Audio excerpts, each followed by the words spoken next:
आज हम बात करने वाले हैं एक बहुत ही नाजुक से सेंसिटिव से टॉपिक पे और वो है सुसाइड। तो इसके बारे में अवेयरनेस बहुत ज़रूरी है।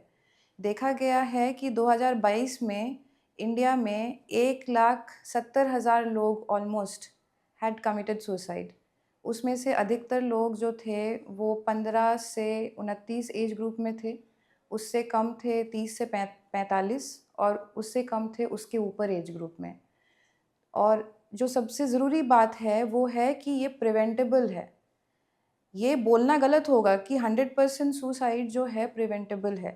But as a mental health professional, as a psychiatrist, I can tell you that 90% और more than 90% cases are neurotic which can be prevented.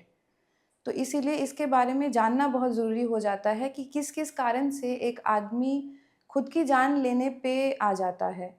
तो पहले तो कुछ मानसिक बीमारियां हैं, उसमें डिप्रेशन आ जाती है, उसमें साइकोसिस आता है, उसमें ड्रग एडिक्शन बहुत ज़्यादा आ जाता है, उसमें ऐसे भी कुछ कुछ डिसऑर्डर्स आते हैं जो कि कम्प्लीटली रिकवरेबल है, जिसके एक ट्रीटमेंट है, जिसको हम बहुत अच्छे से उस इंसान को ट्रीट करके उस जगह से निकाल सकते हैं।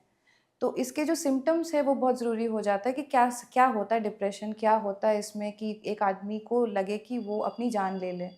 तो बहुत दिनों तक बहुत ज़्यादा उदास रहना, 2-3 हफ्ते से ज़्यादा, कोई भी चीज़ पे इंटरेस्ट नहीं लगना, जो पहले अच्छी लगती थी टीवी देखना, बाहर जाना, इस पे और मन नहीं लगना, छोटी-छोटी बात पे बहुत थकावन महसूस होना, हर चीज़ में नेगेटिव बात आ जाना, ओवर सोचना, बहुत ज़्यादा ओवरथिंकिंग और सोचते-सोचते ये सोचना कि मेरी कोई भी वर्थ नहीं है या कि मैं वर्थलेस हूँ।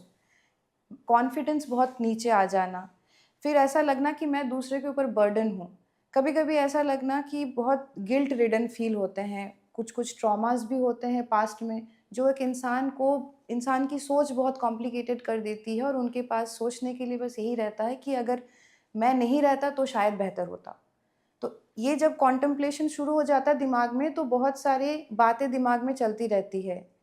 बहुत सारे आइडियाज़ आने लगते हैं, बहुत सारे प्लानिंग्स होते रहते हैं जो एक्टिवली सुसाइड के बारे में सोचते हैं।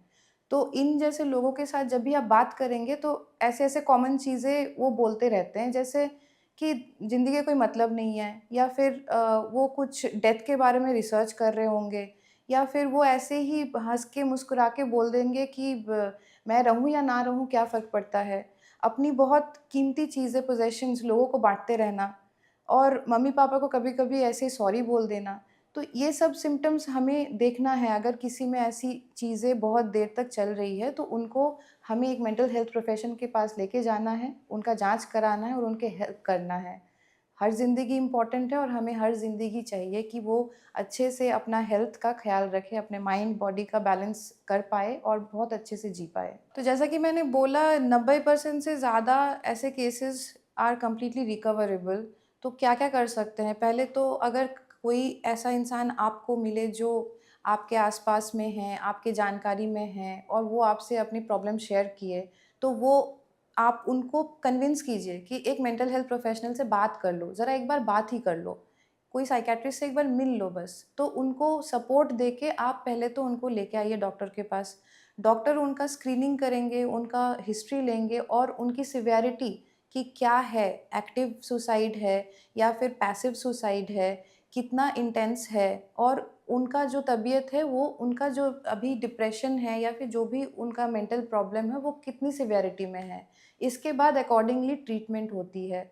और जो आप as a friend, as a family कर सकते हैं, वो है कि ऐसे लोगों को हमेशा आपको अपनी आँखों में रखना है। ऐसे बोलते हैं ना कि एकदम से eyeball to eyeball. आपको कुछ दिन उनको एकदम सपोर्टिव केयर में रखना है, कभी उनको अपनी आँखों से ओझल नहीं होने देना है।